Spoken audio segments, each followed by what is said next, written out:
من الشيطان الرجيم بسم الله الرحمن الرحيم. Jama'a assalamu alaikum, barkanmu da kasancewa da ku a wannan channel tawa mai albarka mai suna AL-MUBARAK TV, kuma yana muku barka da kasancewa da ku a wani sabon darasi namu, wato gabatarwa wa Java Programming Language, Introduction to Java Programming Language.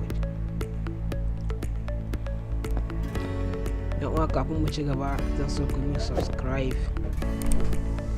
da kuma ku danna min alamar kararrawa da like domin samun sababbin shirye-shirye da zarar an dora wani sabon darasi zai same ku insha Allah. Kafin mu je zuwa ga Java Programming Language, ya kamata a ce mun san menene Programming Language. Aka ce menene Programming Language? Programming Language wani yare ne da ake amfani da shi domin rubuta program ko tsara software da zai ba na'ura umarni, wanda shi wannan yare yana da tsarin shi da kuma ka'idodin shi. Kamar yadda ka san mutum yana da yare, kuma akwai ka'idodin da ake amfani da su wajen yin wannan yare. Kamar yadda ka san mutum yana da yare, ita ma na'ura yare take da shi. Language yare, programming wato ka tsara ma na'ura wani program da zai ba ta umarni. Shi kuma language yare ne wanda da shi za ka yi amfani domin ka tsara mata wannan program din ko wata software shine. Ko kuma ka ce programming yaren shirye-shirye ne na lissafi da umarni wanda ake amfani da shi domin baiwa na'ura umarnin aiwatar da abin da ake bukata a lokacin da ake bukata. Idan ka iya programming language, za ka iya ba na'ura umarni ta aikata abin da kake so a san da kake so, kuma ta tsaya a lokacin da kake so. Idan muka shiga a cikin darasin duka za ku ga yadda ake ba na'ura umarni. Nan muka kawo ga menene Java Programming. Menene Java Programming? Java wani babban yare ne da ake amfani da shi, wani babban yare ne na na'urori wato devices. Kuma Java shirye-shirye ne na musamman da kamfanin Sun Microsystem suka kirkira a shekara ta 1991 zuwa 1994, wanda James Gosling ya fara kirkirar Java. Kuma sunan Java na farko shine Oak. Idan aka tambaye ka menene sunan Java na farko sai ka ce Oak. Kasancewar akwai wani programming da yake da suna Oak, sai aka mayar da ita Java. Ana amfani da Java programming ne wajen gudanar da na'urori, wajen tsara ma na'urori hankali, wato devices kenan. Ka tsara musu hankali su aiwatar maka da abin da kake bukata. Na'urori na zamani na musamman kuma daban-daban. Su wayannan na'urorin na musamman ana tsara musu hankali ne daban-daban. Na'urori za ka iya bari da mu ci gaba. Ana amfani da Java programming ne wajen gudanar da na'urori zamani, to devices na zamani na musamman daban-daban, wanda yake aikin sa ba tare da matsala ba akan platform, wato manhajar da mutum ke amfani da ita a na'ura mai kwakwalwa ita ce platform. Kamar su Windows OS, Mac OS da kuma kaɗan daga cikin Next OS. Kamfanin Sun Microsystem ya ce 3 billion na na'urori suna amfani da Java. 3 billion devices run Java. Idan aka tambaye ka devices nawa ne ke running a Java, sai ka ce 3 billion. Ma'ana ana tsara wa na'urori biliyan 3 hankali da Java. Nan muka kawo ga kayayyakin na Java Programming Tools. A duk sanda muke so mu yi programming da Java muna buƙatar wasu kayayyaki guda 3 zuwa 4, musamman dai 3. Na farkon su shine IDE, Integrated Development Environment. IDE ba komai bane face software ce wacce za ta ba mu damar mu rubuta program a cikinta. A cikinta za mu rubuta source code ko source program. Abinda muke rubuta a cikin IDE ana kiran shi da source code ko kuma ka ce source program. To shine IDE. IDE suna da yawa, akwai NetBeans IDE, akwai Eclipse IDE, akwai JCreator IDE. To kafin zuwan IDE ana amfani da su irin su kamar su Notepad. Za ka iya tsara program ɗinka a cikin Notepad ko yanzu. To amma matsalar ita ce shi Notepad ba zai baka damar, ba zai gaya ma kaya kuskure ba. Sai ka gama program ɗinka ka runa sai ka kuskure, kuma kuskuren kana da wayar ganowa da Notepad. Amma IDE zai baka damar, yana baka wata dama wacce a duk lokacin da ka runa program ɗinka zai nuna ma matsala, a duk inda kake da kuskure zai nuna ma. To waɗannan IDE idan ana kiransu da text editor, idan kamar su NetBeans IDE, Eclipse IDE, JCreator IDE da sauransu, to za ka kira su da text editor. Sai JRE, Java Runtime Environment. Shi wannan Java Runtime Environment ba komai bane face library.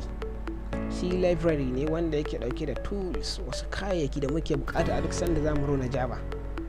Wannan JRE din yana dauke da wayannan kayayyakin. To kaga kenan idan zamu rona Java muna bukatar JRE. Shi yasa kaga an ce Java Programming Tools. Sai na uku wato JDK. To shi ma JDK kamar JRE yake, Java Development Kit. Kamar yadda JRE yake dauke da kayayyakin rona Java, haka JDK yake dauke da wasu kayayyaki na rona Java. To amma bambancin su shine da aka kirkire JRE tare da tools ɗin da muke bukata domin rona Java sai aka saka shi a cikin JDK. Saboda haka kenan za mu yi downloading din IDE, za mu yi downloading na JDK. Da aka yi creating din JRE da tools din kayayyakin da muke bukata domin rona Java sai aka saka su a cikin JDK da kuma wasu sauran. Akwai kayayyakin da muke bukata domin rona Java sai aka saka su a cikin JDK tare da JRE. Duk da za mu download su da IDE da JDK. Na uku shine Java JVM, Java Virtual Machine.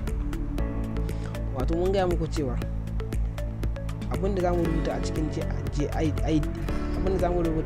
IDE ana kira shi da source code ko kace source program, conventional source code ko kace source program. To ita Java platform independence ce.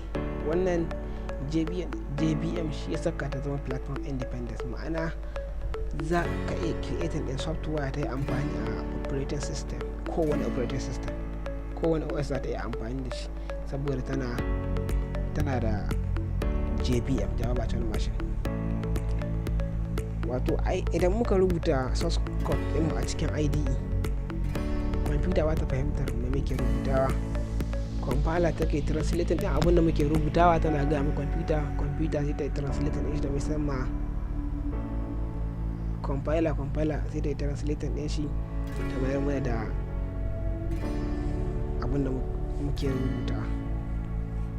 To idan ka kirkiri software za ta iya amfani a Windows, kuma za ta iya amfani a Linux, za ta iya yi a Mac. Amma idan ka kirkiri software da wani programming kamar su C++, C# ba za ta a kowane operating system ba, sai dai a karkashin operating system din da kai wannan software ita. idan ka zo creating din software da C++, dole sai ka zaɓa shi za ka yi wannan software ne a Windows, ko ba a Windows za ka yi wannan software, ko kuma a Linux za ka yi wannan software, ko kuma a Mac za ka yi wannan software, sai ka zaɓa. To amma idan na zo zan yi software na yi choosing Java, da na ƙirƙiri wannan software za ta iya amfani a Windows, za ta iya yi a Linux, za ta iya yi a Mac, saboda wannan JVM ɗin yana zuwa ga operating system, ga devices. Mafi yawancin devices suna zuwa da JVM. To compiler source code ɗinmu da ke cikin software mu, idan aka saka software mu a cikin, idan muka yi software aka saka ta a cikin Windows, source code ɗinmu, abubuwan da muka yi amfani da su domin create ɗin wannan software, compiler za ta yi translating ɗin shi zuwa bytecode. Shi kuma bytecode idan ya sauka a nan, idan dai translating ɗin shi zuwa bytecode, to JVM yana zuwa ne a kowane devices. To JVM shi zai duba wannan bytecode ɗin na Java ne, idan ya ga na Java ne sai ya gaya ma wannan operating system ɗin na Java ne, zai gaya ma da Windows cewa wannan bytecode na Java ne, zai gaya ma da Linux cewa wannan bytecode na Java ne, zai gaya ma da Mac cewa wannan bytecode na Java ne. To shi yasa za ta yi a kowane operating system, saboda kowane operating system yana da wani JVM, kuma ita tana da wani JVM ɗin. Domin haka idan aka yi translating ɗin wannan source code, source program ɗin, compiler za ta translating ɗin shi zuwa bytecode, ita kuma shi kuma JVM zai ganar da computer cewa wannan bytecode ɗin na Java ne. To amma idan kai creating din software using C#, kasancewar baya da JVM, dole sai ka choosing cewa a Windows za ka yi software ka. Idan ka yi software ɗinka Windows kawai take, idan aka saka wannan software a Windows za ta yi, amma idan aka saka ta a Linux ba za ta yi ba, idan aka saka ta a Mac ba za ta yi ba. Kamar yanzu a asibiti a unguwarku, wani mai kuɗi haka sai ya zo ya gina wata asibiti ko wani kamfani, sai ya kira ka ya ce a wannan asibitin yana da buƙatar, ya ce an ce ai kai computer scientist ne, ko kuma a'a kai software engineer ne, ko kai computer engineer ne, sai ya kira ka ce yana so ka yi mai software wacce za su yi amfani da ita a wannan asibitin tasu. Kaga kenan yana da kyau kasancewar a wannan asibitin da wace computer za su yi amfani, da Windows za su yi amfani, ko da Mac, ko da Linux, ko da Mac. Idan ya ce da Windows za su yi amfani, to za ka iya creating din wannan software da kowane programming language ka zaɓa. Ba kawai idan ka ji za ka kirkiri wannan software, za ka ce za ka yi ne, sai ka choose na Windows. Amma idan ya ce ana iya samun Windows a wannan asibitin, ana iya samun Linux, ana iya samun Mac, to me ya dace kai? Kawai za ka yi choosing din Java ne, ka yi ta Java. Idan ba ka yi ta da Java ba, ka yi ta da wani programming language na daban, to sai ka sake, in ka ce za ka yi ta, sai ka zaɓi wani operating system za ka yi. Idan ka ce Java ka kammala, sai ka sake yin create din wannan software a ƙarƙashin Linux, kuma sai ka sake yin creating din a ƙarƙashin Mac. Kaga wani aiki ne na daban. Amma idan kai choosing Java ka yi creating din ta, kowane operating system aka saka za ta yi. Kuma kaga yanzu idan suna amfani da Windows ne, kai ka zaɓi wani programming language na daban, ka ƙirƙiri wannan software. Idan wata kwamfuta ta lalace, sai Windows, ba za a so Linux ba za a so Mac ba. To idan Java ne ka kai create da wannan software da shi, za ta yi a kowane, ba ka da matsala. Sai kuma nan muka zo ga compiler. Wato wannan bayani da muke muku, wani zai ɗauke shi kamar ba komai ba, a wajen interview sai ya kama matsala, saboda waɗannan abubuwan suna gaba wajen interview. Don dole sai ka san yadda compiler take translating da kuma yadda JVM yake aiki. Idan baka san su ba, kana kuri kai software engineer ne, ko computer scientist ne, ko computer engineer, a wajen interview sai kama matsala. sai compiler. mu muna fahimtar statement ne, ita kuma na'ura tana fahimtar binary 0110 a duk lokacin da muka kirkiri muka rubuta wani abu a kwamfuta, muka rubuta wani statement, to compiler za ta yi translating din wannan statement zuwa binary. Idan ta yi translating din zuwa binary sai ta gaya ma kwamfuta za ta mayar da amsa zuwa binary, sai ta compiler ta yi translating din shi zuwa statement, sai mu gane abin da aka fitar mana da shi. Wannan shine compiler. Ita na'ura tana fahimtar binary ne, domin haka idan muka rubuta wani statement, wani word, wasu kalmomi, idan na danna wani waje a cikin anan computer da na danna wani waje, to compiler za ta yi translation din sunan wannan wurin zuwa binary, sai ta gaya ma computer za ta ce ok daidai waje kaza yake nufi in fitar mai da kaza, za ta mayar da ansa zuwa binary.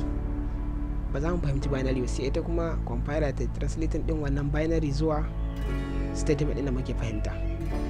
Shine amfanin compiler tana fahimtar din yaren computer, tana fahimtar yaren mu. Sai kuma wanda da kuke ne James Gosling, shine wanda ya fara creating din Java, shi ya fara ƙirƙirar Java. Sai nan muka ga jerin na'urori 13 da ake iya ƙirƙirar ma hankali da Java. List of 13 devices are run on Java. Mun gaya muku cewar Java tana ɗaukar 3 billion devices, na'urori biliyan 3, to amma nan 13 ne kawai muka kawo muku wanda suke running a Java. Shine na farko desktop application kamar su Acrobat Reader, antivirus, media player da sauran wasu application software da kuke gani a computer.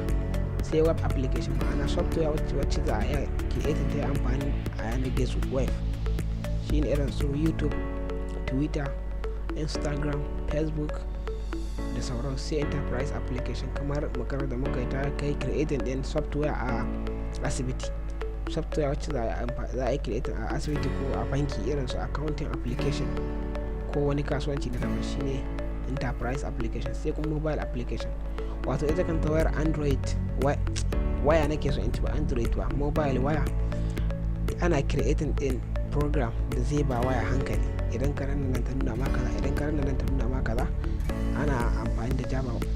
Daga cikin languages din da ake amfani da su ana amfani da Java.